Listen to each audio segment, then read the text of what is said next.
Good evening, ma'am. My topic for presentation was biography of Tennessee Williams. So I'm gonna start with it.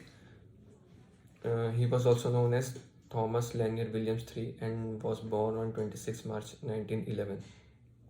His pen name was Tennessee Williams. He was an American playwright, and his contemporaries were Eugene O'Neill and Arthur Miller. He is considered as among the three foremost playwrights of 20th century American drama. He was mainly active from 1930 to 1983. I have divided his bio in 5 parts, which are as follows: childhood, first childhood, second education, third career, and it has a subpart literary influence, fourth personal life, and fifth death, respectively. So I'm gonna start with childhood. Thomas Lanier Williams III was born in Columbus, Mississippi, of English Welsh, and he had a Huguenot ancestry. He was a second child of Edward Daikin. His father was a traveling shoe salesman who became an alcoholic and was frequently away from home. His mother was a music teacher, um, and he had a sister, Rose. Shortly after William's birth, William lived in his parsonage with his family for much of his early childhood and was close to his grandparents. He had two siblings, older sister Rose Isabella Williams and younger brother Walter Daikin Williams. As a young child, Williams nearly died from case of diphtheria, and that left him weak and virtually confined to his house during period of precaution that lasted a year. At least in part as a result of his illness, he was less robust as a child than his father wished him to be. Many critics and historians note that Williams drew from his own dysfunctional family in much of his writing. William attended Soldan High School as a setting he referred to in his play The Glass Menagerie. Later, he studied at University of City High School. At 16, Williams won the third prize for an essay published in Smart Set, titled as "Can a Good Wife Be a Good Sport?" Then, a year later, his short story "The Vengeance of Nitocris" was published in August 1928 issue of the magazine Weird Tales. Then this early publication did not lead him any significant recognition or appreciation for his works. William was a talented, but William's talent and he would struggle for more than a decade afterwards to establish his own career. Sorry. Now I'm gonna start with education. From 1929 to 1931, Williams attended University of Missouri in Columbia. Missouri, sorry, I have mispronounced. It was University of Missouri in Columbia, where he enrolled in journalism classes. He was bored by his classes and directed by uncreated love for, and he was not focused due to his love for a girl. So he began writing his poetry, essay, stories, and plays in a writing contest, hoping to earn extra income. His first submitted play was "Beauty is the Word" in 1930, followed by a "Hot Milk" at 3 in the morning in 1932. As recognition for "Beauty," a play about a rebellion against religious upbringing, he became the first freshman to receive honorable mention in a writing competition. After he failed a military training course in his junior year, his father pulled him out of school and put him to work at International Shoe Company factory. Although William hated the monotony, the job forced him out of the gentility of his upbringing. His dislike of his new 9 to 5 routine drove Williams to write very sincerely. He set a goal of writing one story a week. William often worked on weekends and late night into the night. Overworked, unhappy, and lacking further success, his writing by 24th birthday, Williams had suffered a nervous breakdown and left his job. He drew from his memories of this period and particularly factory co-worker to create a character, Stanley Kowalski, in a streetcar named Desire. It was one of his most famous work. I will discuss about it in afterwards. And then in 1936, William enrolled at Washington University of State Louisiana, where he wrote the play Me Vasha 1937. In autumn of 1937, he transferred to the University of Iowa, where he graduated with BA in English 1938. In August 1938, he later studied at dramatic workshop of the New School in New York City. Speaking of his early days as a playwright and an early collaborative play called Cairo, Shanghai, Bombay. Around 1939, he adopted Tennessee Williams as his professional names. Now I'm starting with his career life.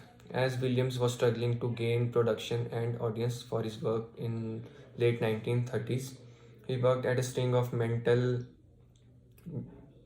jobs that included a stint as a caretaker on a chicken ranch in Long Beach, California in 1939.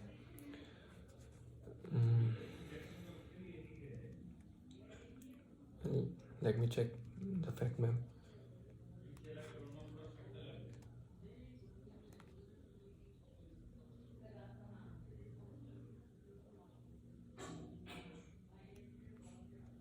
Sorry for the pause. During the winter of 1945 and 1944 and 45, his memory play The Glass Menagerie, developed from his 1943 short story Portrait of a Girl in Glass, was produced in Chicago and garnered good reviews.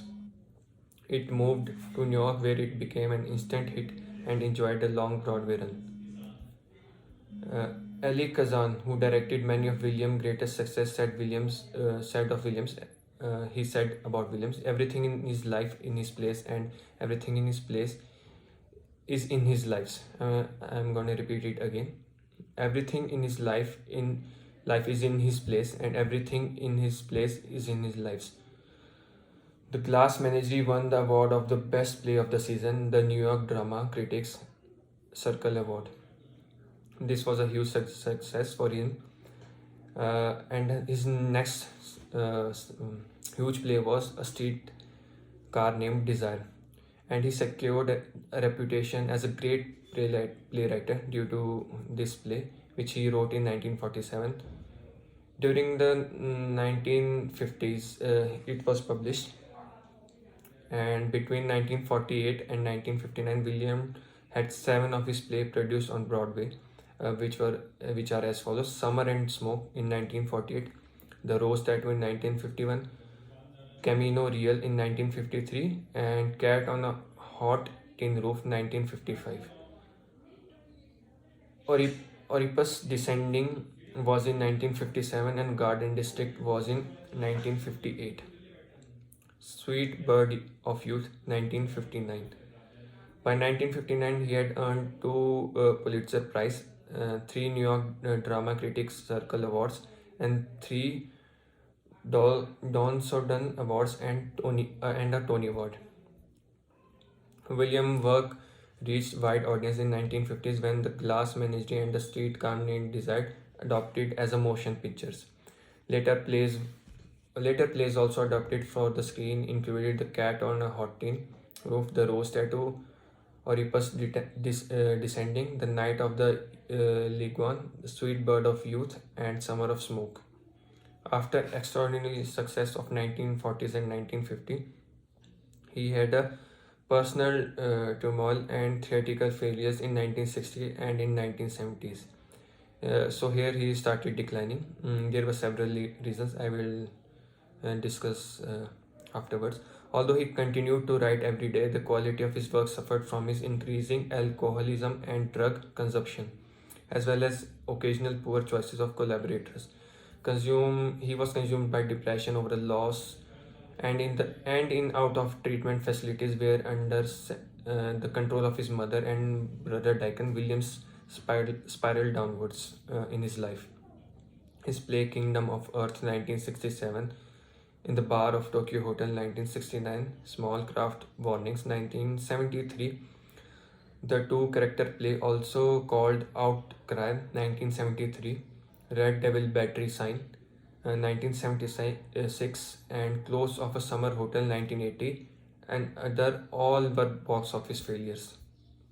In 1974, Williams received St. Louis Literary Award from the St. Louis University Library Associates. In 1979, 4 years before his death, he was inducted into American Theatre Hall of Fame. So, literary influence of his writings are as follows. Williams' writings reference some of the poets and writers he most admired in his early years. One of them was Anthony Chekhov. From the age of 10, he admired him from the age of 10. Then other are William Shakespeare, D.H. Lawrence, William Faulkner, Emily Dickinson, James Joyce, and Ernest Hemingway. His personal life was very dramatic, and we can say that he was not he didn't lead a good life. Throughout his life, William remained close to his sister Rose, who was diagnosed with schizophrenia as a young woman. The devastating effects of Rose's treatment may have contributed to William's alcoholism and his dependence on various combinations of drugs, which made him relax, neurotic drugs, I will say. But later on, he got addicted to these drugs. Firstly, they were advising him as medicines, but later on he got addicted to them.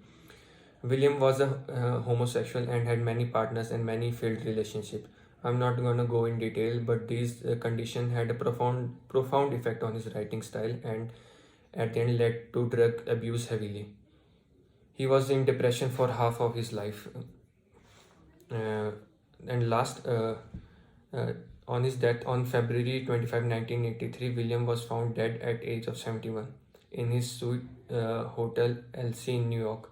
Main cause of his death was drug overuse and other major factors.